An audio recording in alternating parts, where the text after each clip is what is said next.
네, 여러분 안녕하세요. 뉴스입니다. 한 주가 시작되는 월요일이면 윤석열에 대한 국정수행평가에 대한 여론조사가 나옵니다. 오늘 리얼미터가 발표한 윤석열의 국정수행평가를 보면 국정운영을 잘하고 있다는 평가는 지난주보다 3.6% 하락한 33.4%로 조사가 됐고, 반면에 국정운영을 더럽게 못하고 있다는 평가는 지난주보다 6.3%나 상승한 63.3%를 기록을 했습니다. 이런 추세라면 다음 주면 20%대까지 떨어지지 않을까 하는 생각이 듭니다. 지역별에서는 대구 경북에서만 지난주에 비해서 3.8% 상승을 했고, 부정평가는 전 지역에서 7% 이상 상승했으며 60대 이상에서도 부정평가가 8.1% 상승해서 사실상 윤석열에게 투표했던 일부 국민들도 윤석열이 국정수행을 참 더럽게 못하고 있다라고 평가하고 있는 것으로 나타났습니다. 뿐만 아니라 KSY가 TBS 의뢰로 조사한 여론조사에서는 긍정평가 32% 그리고 부정평가가 63.7% 나타났습니다. 이 조사에서도 부정평가는 2.9% 상승을 했고 긍정평가는 2.5% 하락을 해서 부정과 긍정의 차이가 시간이 지날수록 더 벌어지고 있음을 확인할 수 있었습니다. 연령대별로는 40대 부정평가가 80.1%, 50대 부정평가가 72.7%로 제일 높았고, 윤석열의 지지층이었던 20대 부정평가도 무려 61.8%였습니다. 지역별로는 윤석열의 굳건한 지지층으로 분류가 됐었던 대구 경북에서 59.1%, 부울경에서 59.5%, 과반이 넘는 부정평가가 나타났습니다.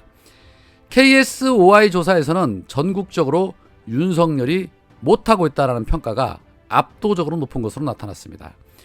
대구 경북에서조차 부정평가가 59.1%로 조사가 됐다라면 사실 윤석열의 국정 동력은 끝났다라고 보는 것이 맞는 듯 합니다. 각종 여론조사가 발표될 때마다 이렇듯 윤석열의 지지율이 계속해서 추락하는 이유는 종합적으로 살펴보면 무능하고 독선적이다라는 평가가 지배적입니다. 대선 경선 당시에 이재명 후보가 산무 후보라며 그렇게 외칠 때 조금만 귀담아 들었더라면 이런 일은 없었을 텐데 너무너무 아쉬움이 큽니다. 오늘 한겨레 보도에 이런 기사가 있었습니다. 윤석열 지지율 하락, 더 치명적인 무능론이라는 기사에서 윤석열과 관련된 논란을 일지별로 나열을 했는데, 물론 일부 빠진 부분도 있지만 지금 다시 들여다봐도 정말 대통령 수준이라고 말하기에 민망할 정도의 수준이다라는 것을 확인할 수 있었습니다. 정권 심판론을 등에 업고 마치 민주정부가 무능한 것처럼 프레임을 짜고 그렇게 기세등등 자신들은 잘할 수 있다고 큰소리를 뻥뻥 치더니 두 달 만에 모든 것이 다 드러나고 국민들로 하여금 심판을 당하고 있습니다. 더 심각해지기 전에, 올해가 넘어가기 전에 결단을 해야 하지 않을까라고 말하는 국민들 적지 않습니다. 윤석열이 당선된 이후에 TV나 뉴스를 안 본다는 분들이 적지 않으셨는데 이제는 다시 돌아오셔서 윤석열의 추락을 지켜보며 다시금 희망을 되찾으시면 좋겠다라는 생각을 가져봅니다. 자, 한편 윤석열 지인 아들의 사적 채용 논란 연일 뜨겁습니다. 특히 권성동의 구급 공무원 이 폄훼 발언이 공시생들의 분노와 함께 젊은 층들에게 또 한 번 기름을 부었죠. 가뜩이나 취업하기 힘든 젊은 층들에게는 불공정 채용이란 있을 수 없는 일입니다. 그래서 표창장 의혹만 가지고도 진실은 외면한 채 그렇게 난리를 쳤었습니다. 그런데 여기에 또다시 휘발유를 붓는 사람이 또 나타났습니다. 자녀 특혜 문제로 그렇게 세간을 시끄럽게 했던 나경원이 또다시 휘발유를 부었습니다. 나경원은 KBS 라디오 최경영의 최강시사와의 인터뷰에서 이런 말을 했습니다. 아시다시피 대통령실은 각 부처에서 파견한 공무원도 있겠지만 어쩌다 공무원들도 있지 않냐. 이걸 사적 채용 프레임으로 쓰이는 게 정말 놀랍다라며 윤석열을 쉴드쳤습니다. 그러면서 별정직 공무원은 공개 채용 절차를 하는 것이 아니라 다 추천을 받아서 채용하게 돼 있다. 그 추천은 보통 대선 캠프나 인수위 때 같이 일했던 분들 중에서 들어간다. 많은 국회 보좌진으로 일했던 사람들이나 캠프 때 와서 고생한 사람들이 들어가기도 한다. 이거를 사적 채용이라고 쓴다라면 문재인 정부 청와대는 어땠는지 묻고 싶다. 문 전 대통령은 다 공개 채용을 했었냐. 이런 걸 붙잡고 늘어지는 걸 보면 참 고약하다.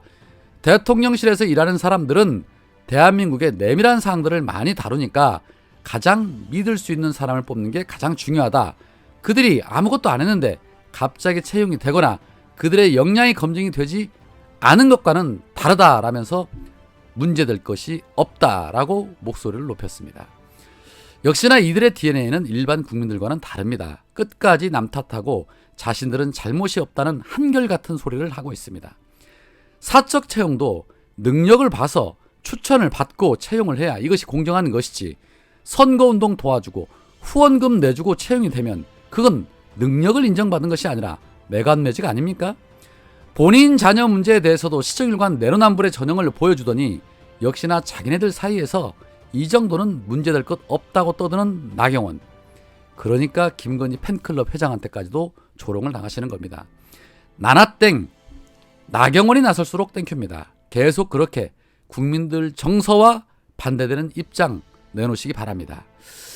자, 한편 어제 이재명 의원이 당권 도전 출마를 선언을 하면서 개파 공천 4천은 없다라고 분명하게 못을 박았음에도 불구하고 이재명을 깎아내리기 위해 안달난 이낙연계 서론이 오늘 또다시 이재명 의원을 저격하고 민주당의 근간을 뒤흔드는 그러한 발언을 했습니다. 서론은 CBS 라디오에서 이재명 의원이 당대표가 되면 분열이 일어난다는 것이 일반적인 시각이다.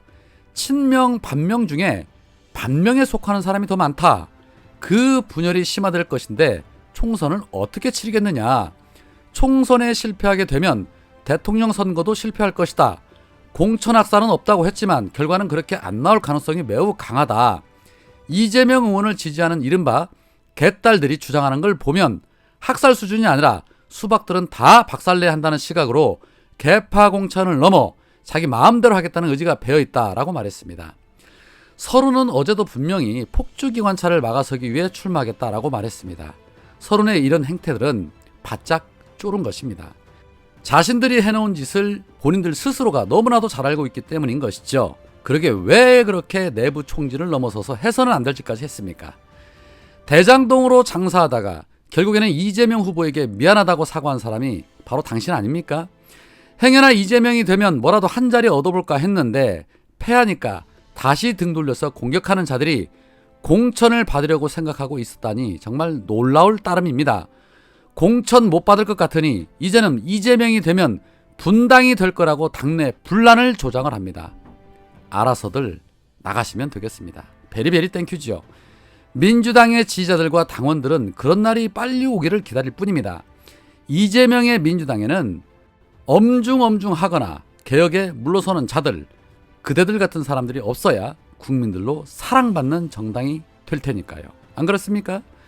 자, 이 외에도 또 뭐 사법 리스크, 변호사 대납 의혹권들을 들고 나왔는데 역시나 사람은 고쳐 쓰는 게 아닌 듯 합니다. 오늘은 여기까지입니다. 고맙습니다.